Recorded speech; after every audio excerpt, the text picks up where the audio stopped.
Hello friends, আমি সিমরান। যখন আমি ফম্মিদের বাড়িতে ছিলাম তখন সাডেনলি প্ল্যান হয়েছিল পুরুলিয়া যাওয়ার। সেই জন্য আমি ওখান থেকে চলে গেছিলাম শপিং করার জন্য। দেন শপিং করে বাড়ি আসার পর দেখলাম যে ভাইরা অনেকগুলো বাজি কিনে এনেছে। তারপর সেই রাতে সবাই মিলে বাজি ফাটালাম আর অনেক মজা করলাম।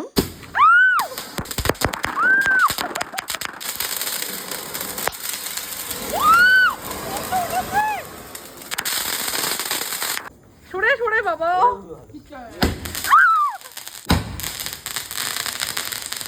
ও ওয়াও, সাউন্ড যেন বুকের মধ্যে কেমন হচ্ছে। কোনটা?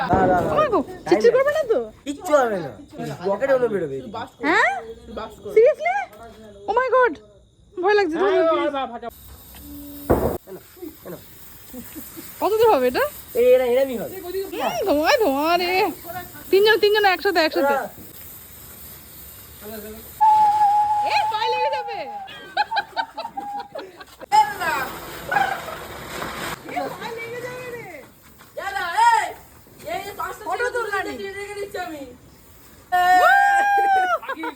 ফুলঝুরি ফাটাবো, মিনি ফুলঝুরি। শুধু আগুনই জ্বলছে, কিছুই হচ্ছে না। সবুজ কালার, এগুলো ছোট ছোট। এগুলো কত করে নেয়? এগুলো গ্রিন টি গুলো আনতে পারো, গ্রিন টি গুলো ভালো।